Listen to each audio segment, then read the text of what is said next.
What up, Bars Nation? Welcome back to another episode of the Dropping Bars podcast. I am your host, Kimron Korean, and today I have a great one for you. I have with me Miss Denisha Daniel, personal and business finance expert out there in Grenada, someone I went to TAMCC with as well. So, very special guest this morning. Denisha, welcome to Dropping Bars. Hello, Kimron. Hello, listeners. It's so nice to finally be here. And hello to the Bars Nation. Actually, listen to your podcast, okay? Oh, fantastic. Lovely. So you're a member of the Bars Nation. Yes, I am. All right, fantastic. Okay, Yeah. great. I mean, so let's jump right in. So I mean, before we delve deep into what I really wanted to talk about, can you tell the Bars Nation who is Denisha Daniel? Oh, sure. Okay. This question is always ticklish because everybody has different sides. So I'm Denisha Daniel. I am an academic. I love to study. I am a wife. I am a business owner. I am a sister. I'm a daughter. Okay. And I am the owner of my own business called Excelsior, which is a business that focuses on finance and business consulting, specifically for small business owners. And the whole aim is to get individuals and businesses to better manage their finances. Fantastic, and that's something that it is so needed within our society, within our community. But talk to me about that. Like, how did you get into the finance space? Like, what was the trajectory like? Well, it started in secondary school. You know, they usually ask you what you want to be when you grow up. Mm-hmm. Right. So for my younger childhood, I always said I wanted to be a teacher. I don't know why. It was something I said. Then when I got into secondary school, it it became more serious. And I had a discussion with my mom, and just by default, she jumped up and said she wants me to be an accountant. To this Oh, day, when I ask her, she tells me she does not remember that conversation. Right. But I remember her saying that. And I wasn't sure what accounting involved. But it so happened when I got to Form 4, they introduced accounting to school. So I signed up and I loved accounting in secondary school. Then I got to TAMCC where I met the likes of Kimron Korean and I hated I hated accounts. It wasn't because of Kimron though, but it's just a different pace. good. Clarify Yeah, that because let me she did clarify. not do accounting in Kansas. It wasn't Kimron. But I just remember Kimron being so brilliant and wise. It's like, I think I'm too young for this. He was just always knowledgeable and had insight. So the dropping bars you're hearing from Kimron now, he's been like that ever since I met him. Okay? Oh, thank you. You're welcome. But yeah, I had a love-hate relationship with accounting. And from TAMCC, I decided I don't think this is it. I'm not gonna be doing this anymore. I think I'll do business management. But you know how the Grenadian community is. When I left TAMCC, guess what job I got? An accounting job. And accounting. Right. And then from there, I moved on to guess what? Another accounting job. And then I moved on again to another accounting job, but this one was more like management supervisor. So I kind of didn't have a choice. The universal aligning. Yes, it really was to what my mom said. So eventually I did a master's in finance, which is different from accounts. People tend to mix accounting and finance a lot. So I did a master's in finance. And what I started noticing, especially from my studies and then with my work experience, is that there was a disconnect between what the regular man should know about finance and what is being taught in school. And the way I was able to correlate the two is that I started observing the behaviors of my coworkers when it came to money and then looking for the answers in the textbook and I couldn't find it. So I started doing individual research. That's how I ended up in this space. Oh, fantastic. And funny thing is, I tried to do accounting in TAMCC as well. Mhm. And they told me that I wasn't able to because I did not do accounting in secondary school because I wanted to do business economics and accounting. And they're like, oh, you can't do accounting because you don't have the foundation from secondary school. And I felt like I felt like I could have done well. So I ended up doing, and I ended up doing business economics and math. And I don't regret anyways. So I substituted math for accounting because they wouldn't allow me to. And it's Okay. funny when you said back in primary school when they asked you what you wanted to be, you said a teacher. For me, the answer was a police, and I kid you not, to this day, I am still like obsessed with law enforcement. I don't know why, but I'm like, maybe I really should have been a police. I didn't listen to my calling. Well, Well, and it's so different, like police and I, business and economics. I know, right? Tell me about it. Like, I think mine relates. Teaching, what? No, finance, yes, and really IT. is. So, Uh, for me, it's I wanted to be a police, but hey, I guess it is what it is. Maybe that was not for me. maybe when you, But at some point, you might, do some 2-week course or something and maybe you never know. You just never never know. know. Yeah. So I know that you're in you work with small businesses, small to medium sized businesses, helping them to manage their finances, to understand um some of the different areas of finance that they may not think about normally. But I want you to talk to me a little bit about we're gonna talk about business finance in a Mhm. bit, but I wanna look into personal finance for a little bit. Okay. Because right now in Grenada we are celebrating the annual Spice Mass, Grenada's Carnival. Mhm. And we know Spice Mass is one of the times when a lot of money is spent. People spend money on costumes, people spend money on going to the different shows. And right after Spice Mass, is back to school, Mhm. right? So can you share some tips that people should pay attention to as it relates to managing their money during this period of celebration on Spice Mass? Well, I'm not sure if they'll listen now because it's a bit late. Carnival is in about a week. I know. Right. But if it does touch the ear of somebody who needs the advice, it would be to budget. I think budgeting to me is the answer to all financial problems. That's how it starts. You start with a budget. So the first thing you need to do is determine how much money you need to have for your children to go back to school. And as much as possible, set that aside. And something I always say when it comes to expected activities, like Carnival is not new. We know when Carnival is every year. And Right. more than likely, you know if you're going to be attending Carnival. So my advice is usually to plan in advance, just as you would with a vacation. Unless you have to travel suddenly, people plan for vacations. Those are expenses that are large. You need to plan ahead for it. And planning ahead doesn't necessarily mean go find a loan at the last minute, which is what most people do. So so planning ahead helps you. But for now, at this point, you just need to ensure that whatever you're spending, you have enough to take care of your children's school expenses at the start of the year. And it's a problem I've seen in most of the places I've worked, is that there's always an influx of requests for salary advances and what you call them, loan assignments around Mm-hmm.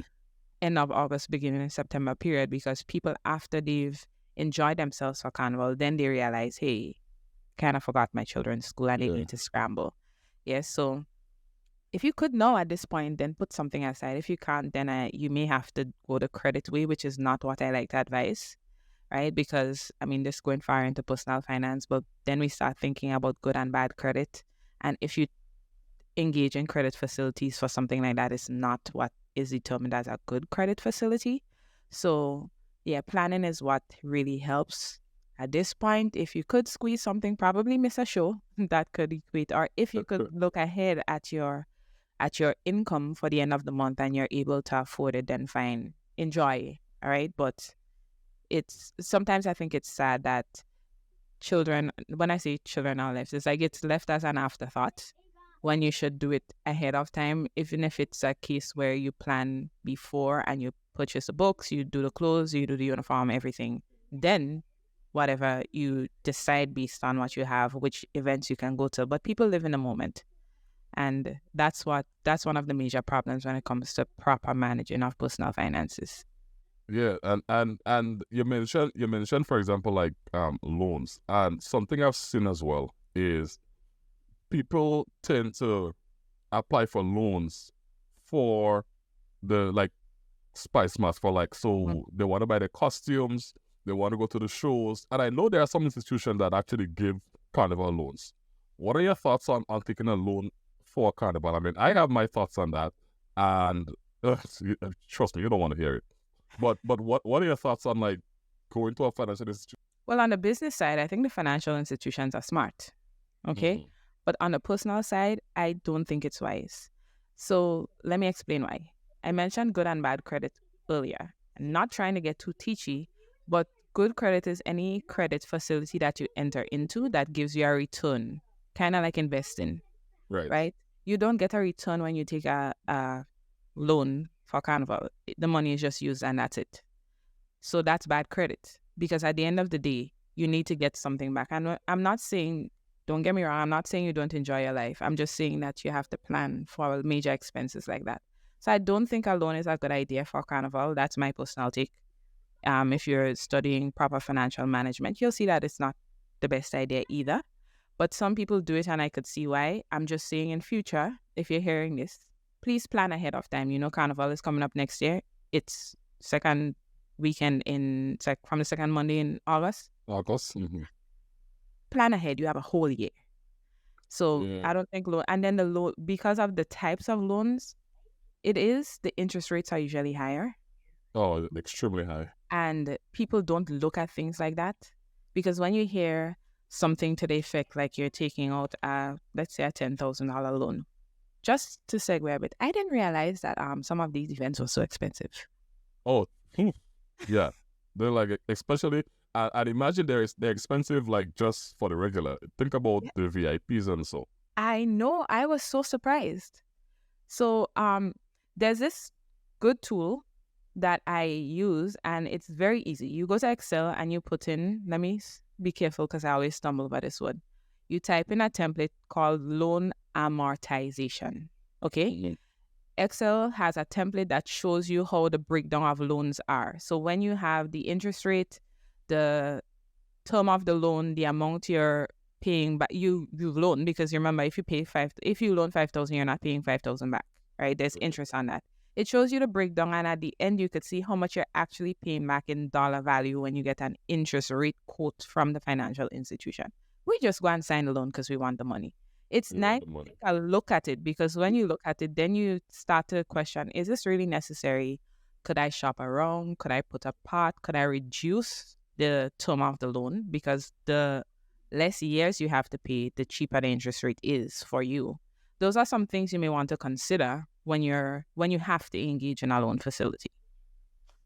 Yeah, that's great advice. For me, I am 100% against loans for like carnival, and as a matter of fact, I am against loans where you use it for like a limited period, but have to pay back over years. So, for example, you take a loan for like a 2 week jump up or 1 week jump up, or you take a loan for like to go on vacation for like 1 week, and then 2 years you pay back. You have to pay back 3 years. You have to be paying back. And to me, that's like, I don't know. It's I'm against all those type of loans. Right. Yeah, like so. Yeah. Because the thing is, you've enjoyed it already. For the small time, you've enjoyed it already. And then 2 years later, you're still going. And some people, they refinance to do it again. And it's not... Exactly. It does not benefit you. Financially, it does not benefit you. If you did not know, I'm letting you know, it does not benefit you financially. And that's my thing on it. And that's my thing. I'm like, I just enjoyed myself for 1 week. And then 2-3 years down the line, I am still paying back for that 1 week of excitement, pleasure, whatever it is. It doesn't sit well with me. But anyways, great. I mean, I am not against having fun. I'm definitely for having fun. But like you rightly said, if we plan in advance, because carnival is not like a surprise thing. We know when it's carnival every year. So if you plan in advance, then we don't have to get caught with our pants down where finance is concerned. So fantastic. Now, I want to move away from the personal side a little bit and go into the business side now. Right. And what I want to ask about what are some of the unpopular small business tips or advice that businesses should be paying attention to, but they sometimes they don't? So, Okay. so we always hear, when we look at like small business finance, there are some things that we hear on the regular.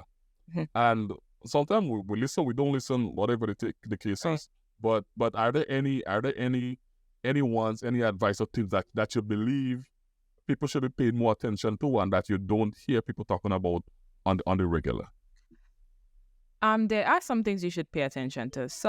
In some circles you hear it often, so I'm going to reiterate. But the very first one, and this one is, I think it's a pet peeve of mine because I'm in personal as well as business finance, is please, and I'm singing this for you, do not mix your personal finance with your business finance. Guilty as charged. Guilty. Okay? Do not do it. All right? Okay, now back to my normal voice. I'm guilty of that, and I'm trying my best to not be. Sir Bar Nation, please. That is my number one pet peeve when it comes to this. There's a lot of other things I could tell you, but you see that one? Do not. Please don't do it. I guess I can understand how it happens, especially when you're an entrepreneur. Everything is muddled together. That's fair. But what I suggest for people like that is that you keep proper records. So you keep your receipts, you keep everything, because at the end of the day, yes, it's you as the entrepreneur, but you're still a business. So you need to be able to present your financial records. If you have a desire to grow, you have to get into any credit. You need to have your records. So I say for those, sometimes it's unavoidable. When it's you, you're your business is you. It's difficult to say, I'm taking a salary. That's okay, but just keep the proper records. For those persons who are a little bigger and you can afford a salary, please don't mix it. It's difficult, especially for the people who are, if you're not a person, for the people who are doing your books, it could be frustrating to be figuring out. And another thing, you see, when you take that card and you go to the ATM machine and you pull some cash out, that's another one. I always say cash is harder to track. While it's easy in that it's hard paper. So you know that if it's $100, it's $100. Whereas if there's something that you're trying to ascribe a value to, for example, you want to value your labor. So you may say today your labor is $40, or you may say tomorrow your labor is $60. That's kind of iffy, whereas cash is cash. However, if you do not keep records, you don't know what the cash could disappear. For example, let's say I come to you as a client and I pay you your hourly rate in cash. That does not pass through your records at all unless you physically put it in. So you could just pocket that and move on, right? Then at the end of the day, when you start looking at your books, you're thinking, I thought I made more money than that. Why doesn't it reflect? Because you did not manage the cash well. So those are my two top pet peeves, but there are some more things that businesses should pay attention to. I think you look like you were gonna ask me something. No. So I wanted to going back to the separation of business and personal finance, because that's a big one. I know I'm guilty of it. In the past, I have just muddled the water a little bit. I've been trying to really not have that happen now. So one of the solutions to that, in apart from like tracking every dollar that you spend, so that when your accountant is doing your books, they can know what they're doing, is we just say it's better to just take a salary and just whatever your salary is. If it's $1,000, $2,000, then you pay that to yourself, and that's that. And when I say take a salary, I'm thinking at the end of the month, is it best to just write yourself a check or whatever the case is? That's your salary for the month. You transfer it to another bank account or whatever, or can you say, throughout the month I am spending $2,000, and that's counted as my salary, but I'm spending it from the business card. Okay. My suggestion, I usually have a mixed suggestion. Definitely take a salary and keep it fixed. The time period, it could be, well, in Grenada, there's a lot of biweekly payments now, so it could be biweekly, it could be monthly. I like the fixed period because if it's not, for example, if you're doing like a card ATM withdrawal or a transfer, if there's no memo, at least your accountant is aware that every time they see around the 15th, 21st, or whenever you decide, they see this fixed amount coming out, they just know automatically that that's your salary, right? Okay. So definitely salary yourself. As an entrepreneur, while you may desire a proper 8 to 4 type salary, that's we know how it goes. So another suggestion I have is that I'm not against the business funding certain of your expenses. That's quite okay, all right? Because you're the one investing your time into having the business grow. So what I tend to say is when it comes to personal expenses, things like your groceries and things that you kind of don't want to see on the books too much, take what, let's say you know you would spend $1,000 every month, then call that your salary and pay that to yourself. However, if you have things like you work out of your house and you personally have a mortgage, you could contribute towards the mortgage and college rent because the business is operating in your personal dwelling. If you use a vehicle for your business and you own a personal vehicle, have the business cover some of your vehicular expenses. And so whatever you would have taken for yourself to spend if you had a salary from an 8 to 4 job, you would do all things like I'm going to pay my mortgage, vehicle, rent, school fees for the children, medical expenses, savings, that kind of thing. Whatever is appropriate enough to say that the business could fund this, put it as a business expense. Okay. So it doesn't look as if you're not being compensated enough from the business. Okay, right? Gotcha. Yeah. Makes sense. Yeah. Okay, yeah, great. Makes sense because I think that's one of the biggest things. And I know, growing up, I heard the story of this businessman, prominent businessman in my area, who, I guess his business started failing because he started financing his lifestyle from the business, and before long, the business actually flopped, and I remember, people actually talking about it and discussing the situation, and they're like, yeah, like he was financing his lifestyle. I'm not gonna say what lifestyle, but financing his lifestyle from the business. So like writing checks and doing whatever. From since then, it dawned on me, no, like that doesn't make any sense. Right. There must be some kind of separation, and if you want to have a particular lifestyle, then that lifestyle has to be financed from the salary that you give yourself from the business and not the business itself. So, great. Thank you for sharing that.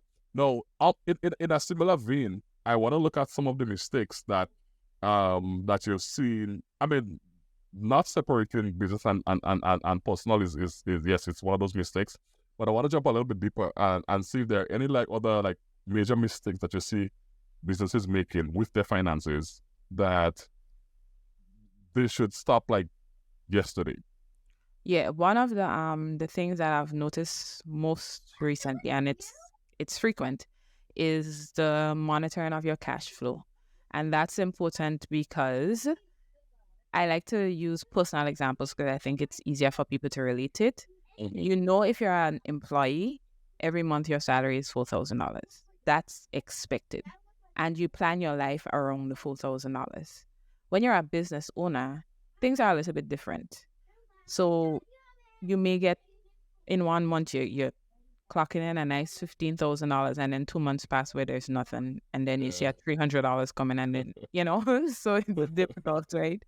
But what people tend to do, especially entrepreneurs, well, when I say entrepreneurs, like the solopreneurs, when things are, I guess, after going through a bleak period, when you see that big influx come, they get excited, and they're like, all right, I haven't paid myself in a while, let me give myself a chunk of the change.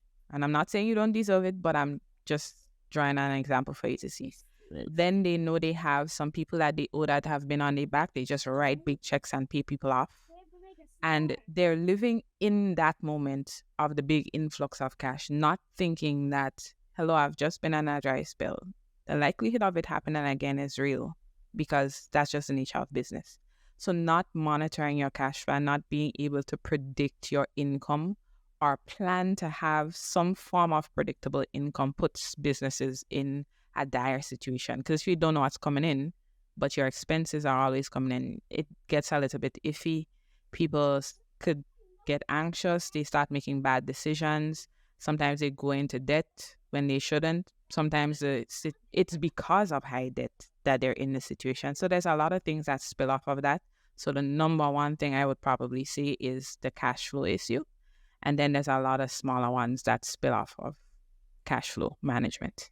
Yeah, because one of the things that I know is at least you have your fixed expenses, and whether you make money or not, your fixed costs, your fixed expenses are not going to go. If you're renting, you have to pay your rent, whether you make money or not. So definitely what you're saying makes a lot of sense, in the sense that not because you get a big chunk today, you made 15,000-20,000 this month. You feel like, oh well, I didn't have anything in the last 2 months, so let me just splurge a little bit and enjoy this moment. Nah, you have to remember that, hey, maybe there might be another dry spell, so maybe the next 2 or 3 months, you may end up in a situation where there's nothing as well. So that's actually great advice. Thank you for sharing that. And so let me ask you this: for if there are any young people getting into finance, accounting, what encouragement would you give to them? Would you tell them, yes, go right ahead, or run far? I'll give them an answer that's neither black nor white. I'll give them a shade of gray answer. It depends. People like to say they don't like accounting because it's math. Here's what I say. If you could add, subtract, multiply, and divide, you're good, right? The thing with accounts is just, it's a language. It confuses you. And that's why I like to give personal examples, because when I start explaining accounting or bookkeeping to people and I apply it to personal, they're like, really? I could handle, man. Of course you can. Okay? So it depends. First of all, you have to have a love for it, because people tend to tell me I'm not the typical accountant, and I think it's true, because I don't like monotony, which is strange. When you're in the accountant field, like, it doesn't work. But and somebody told me the other day, they were like, you're highly administrative, but you have a creative streak. I'm like, yeah, and the creative one is taking over. It's making me a little bit off balance, But you need to know yourself. And for whatever field you go into, you need to know yourself, and you need to be able to adapt. Because a lot of times, what you think it is, when you get into it, you realize it demands a character shift in you. It demands you to think differently. You have to be able to navigate all of those. So if you think you want to get into finance and account, by all means, go ahead. If you're unsure, ask questions. Make sure you cover all of your concerns. And if at the end of it you don't feel comfortable, then don't do it. I don't advocate for people to do things that they feel forced to go into. Go into it with enough knowledge. And then when you decide that that's what you want, stick to it. You'll always have to learn. You'll always have to grow. I found myself the other day going back to a basic financial accounting class, and I was like, at this level, really, Denisha? But there were some things I had to go over again, because I learned this since I was in secondary school. Right. And the principles are important. So I found myself struggling doing something, and I'm like, you probably shouldn't be struggling at this stage in your life. And I went back to the basics, and I'm like, And then in a minute, I was able to get through what I was having difficulties with. So it's important to always be open to change and to growth and to learning. You said something that I think is so important, because it's the same thing with me as well. You said that you were struggling with something, and you just went back to basics. You went back to basics, and I think sometimes that is the simplest thing that we can do. Just go back to the basics. And I know some in some professions, some people they pretty much depends on the basic, and they say to me, the basic is the building block of everything else that they do. So they never let themselves get too far away from the basic. And this is the same thing with me. The other day, I found myself, I'm like, I'm trying to remember, I was going to run some Facebook ads for a client.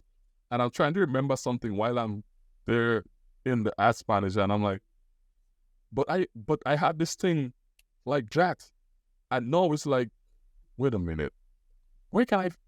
And I had to go back, and I had to go back into a training that I did to remember what I said. And then I'm like, okay, yes, that was it.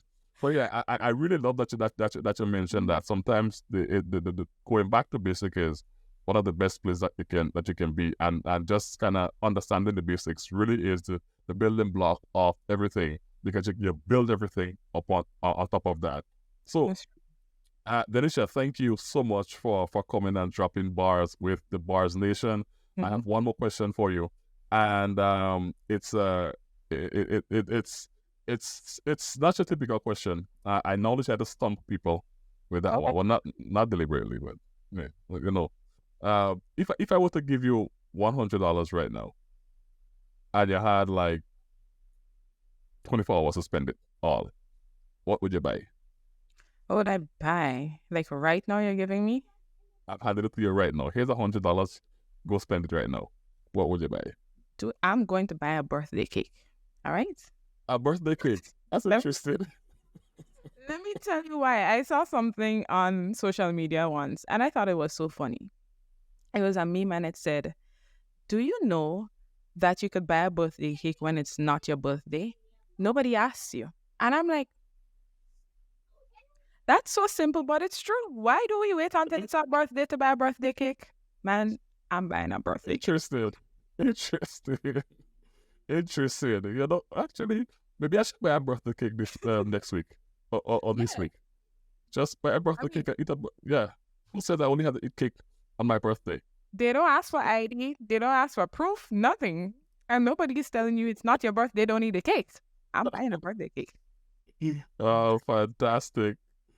So, Bars Nation, we were talking with Miss Denisha Daniel, postal and business finance expert out there in Grenada. Also, Denisha, before you go, you have an event coming up soon. Yes, I do. Tell us about that. Okay, so on September 17th, I have an event called Hustler to CEO. It's a business finance seminar for small business owners.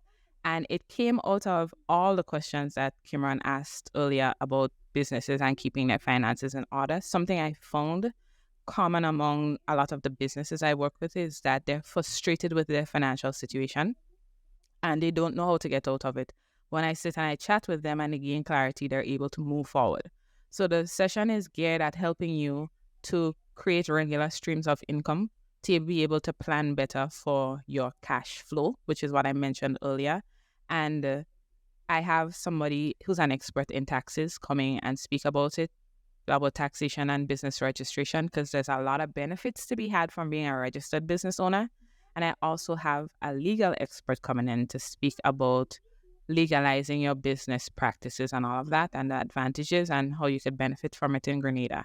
And I thought it was very critical to have this session for that very reason, so people are able to know how to maximize their businesses, maximize their revenue, and to not be so frustrated by the things that happen and the unexpected expenses and the frustration of just doing it on your own. By the way, I absolutely love the name. Hustler to CEO. Let me tell you how it came about. It was brilliant. Let me tell you. It was one day I was talking to just a series of people and they're like, "You're hustling," and I'm like, "Of course I am. Gotta get this thing off the ground." And then I started listening to one of my mentors and they're like, "Hustling is not it. CEOs don't hustle. They plan. They know what's coming." You know, and I'm like, say that again. No, say that again. Say that again. Say that again. It says CEOs don't hustle. Okay? And I'm like, wait, what? So I've been doing this thing wrong all the time? So then I took a step back. In all honesty, I took a step back. And in taking a step back, it did mean taking a step back from the predictable income that I had. But in stepping back, I found myself gaining clarity. And what we said earlier, going back to the basics of why I started the business. And I realized that I was pursuing the money and not the passion side of it. And because of that, I found myself having a lot of clients and becoming frustrated with the work I was doing. Okay. So I had to step back and then decide, what do I really want for the brand that I'm building? And then move from there. So it's something like that, because yes, the money is important, but I'm telling you, because I've lived it, it could get very frustrated when you find yourself doing things because you need the money, as opposed to you doing it because you're fulfilling a need or answering a certain problem in the community. So yeah. Well, wow. That is fantastic. So, I mean, Bars Nation, if you're listening to this, connect with Denisha. How can people connect with you? I'm on Facebook and Instagram, even though I'm not popular in posting, and I know we spoke about this, Cameron, so like, don't judge me. I'm available. Like, I have my stuff set up, so find me on Facebook, Instagram at ExcelsiorGND, and I'm also available on WhatsApp 406-8884. 473-406-8884, and you can find me there. And spots are limited for the event, like very limited, so you have to register early. Don't think that you could wait until the 16th, because there's a registration period and spots are seriously limited, because I wanted it to stay intimate so people could pull the most from the speakers that will be there. So yeah, register early. Fabulous. So, Denisha, thank you so much for gracing us with your presence on the Dropping Bars podcast. I mean, I know there were so many bars that were dropped. I know people are gonna find a lot of great value from it. So, Yo, a brighter star representing Dropping Bars with Kimran Korean. It's all about life lesson in a youth. Bob Marley do it with him mouth, Zidane do it with him foot. Never doubt yourself. Never lose the focus. Just some more positive content, you know. Fully provision. Good meditation. Dropping bars and I build the motivation. Yo, Kimran Korean. Every ghetto youth, them a pre-elevation. Stop carry feelings, focus on the arts and craft. Get rid of all malice and dirty art, youth. Work hard, believe in your dreams. These are the motivation tips, dog. Success strategies. Energy follow energies. Negative follow negativity. There is a free will to creativity. It's a journey within. Cause we dropping bars. Dropping bars. Dropping bars. We keep going hard. Going hard. Going hard. We keep dropping bars. Dropping bars. Dropping bars. Dropping bars. Dropping bars. We keep going hard. Going hard.